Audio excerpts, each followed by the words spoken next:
Right guys, it's been about a year since we've tanked the cellar workshop, and I did promise an update video to see how we're getting on. Right, I'll get straight to it. Outside, I don't know if you can make this out, it is absolutely it's wet through out there. So it's raining constantly, and we live in Yorkshire, very green, very wet area. So let's go and have a look. Originally, the cellar walls were like this. It was stone with a lime and ash mortar. When I first tanked my cellar, I spoke to a supplier of the tanking slurry, and just over the phone, without him seeing the state of my walls, his advice was, go straight on it, straight all over your bricks and mortar, and it will be fine. The stuff is fantastic. And then you do your warm coat on top of that.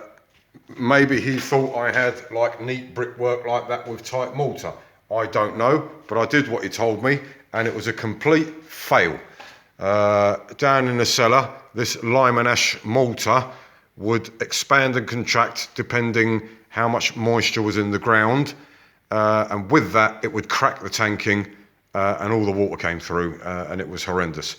So we had to start over, and the technique, you'll find the correct technique on the Sovereignware website, where you do have to remove all this mortar at least 20 mil back, so that your render coat can really bite into there and give you a solid flat surface to apply your tanking to.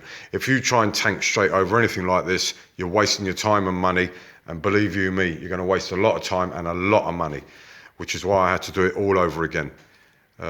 So let's go down to the workshop. Now you'll see I have applied a coat of paint down here. I did that on purpose. It's a breathable mat because I wanted to see if there was going to be any mold showing up.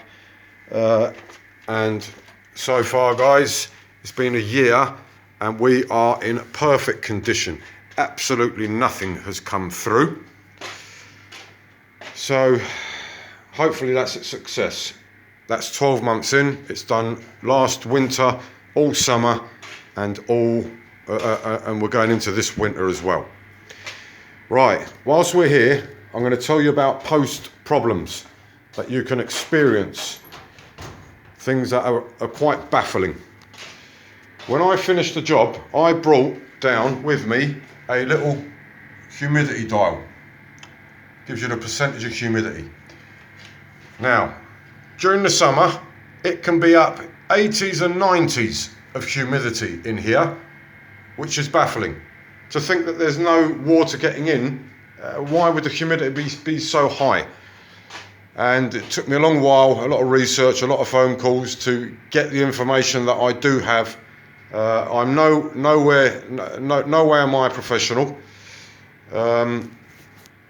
But this is all what I've researched and found out. Let's just run through the setup we got in here. So all the way down this end, we have that fan, and that is blowing air in to the cellar.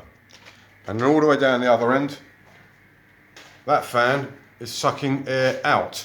And I have them timed on a timer, working alternatively. When one switches off, the other one switches on. When that fan over there is blowing air in, the only way air can get out is through there when that is switched off. Likewise, when the blowing fan is off and this one is sucking, the only way it can get air in is through that fan, through that ducting there. Because the entire cellar has been completely sealed, and even that door up there, believe it or not, is sealed all the way around along the bottom. So if any air is getting in through there, it's going to be minimal, and it's going to be dry upstairs here that's coming in. Okay, so we had a humidity problem. And this is what I learnt from the people down at Sovereign, I believe it was. They explained to me that if you imagine that this is air in the summer. In the summer, when the air is expanded, it has the capacity to hold lots of moisture. These little white plastic pegs are examples of moisture particles. So that's in the summer.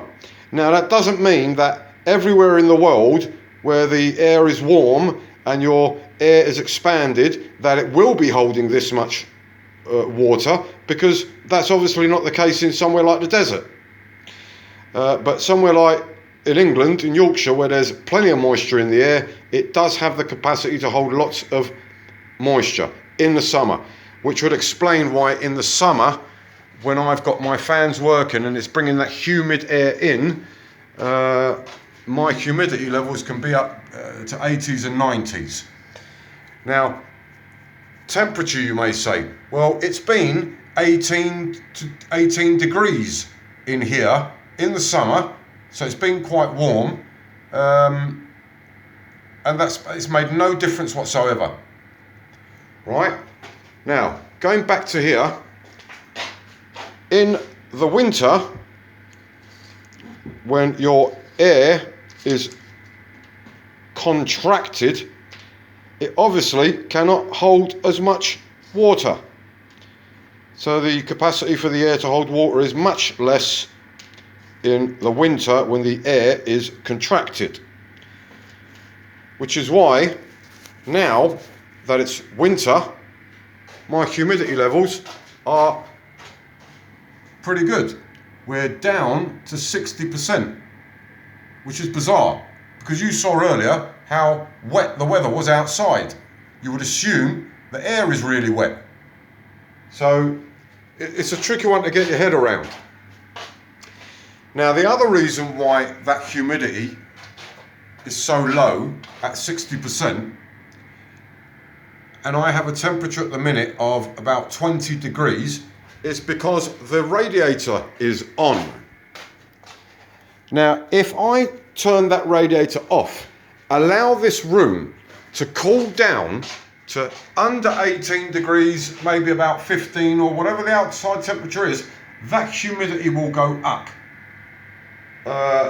Because the air in here becomes cooler, more compressed, which really shouldn't hold as much water, but the humidity shoots up. The minute I turn that radiator on, expand the air in here, I think this is what's happening, when that radiator goes on and it warms the air in here and it expands the air much bigger, these water particles are now, I'll just get rid of that out of the way, the water particles are now more spread out in that larger air, which is why the humidity goes down. So warm air expands the air, disperses the water particles so they're more thinned out, if you like, which is why the humidity tester is reading less humidity. Bizarre. But if I turn the heating off, the air will no longer be warm, it will be more contracted, and the same water particle is still there, but because it's all grouped and it's more dense, which is why the humidity goes up. So it's a tricky one to get your head around. But that's the problems I've had, is humidity. Other than that, I've had no damp. It's all been a success.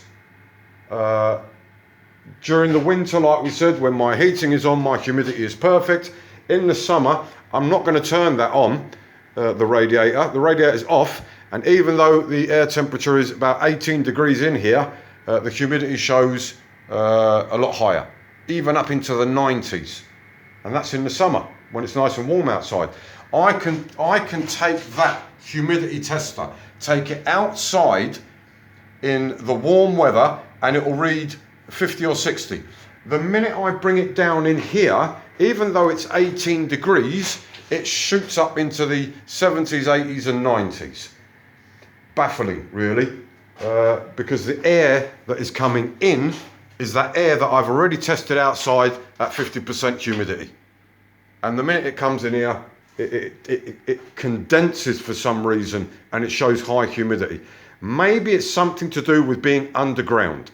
Maybe because we're underground, there's more pressure, and that pressure condenses the air and it's humid air from, well, supposedly humid, 50% humidity air outside. When it comes down here, that increases because it's more compressed because we're underground under pressure.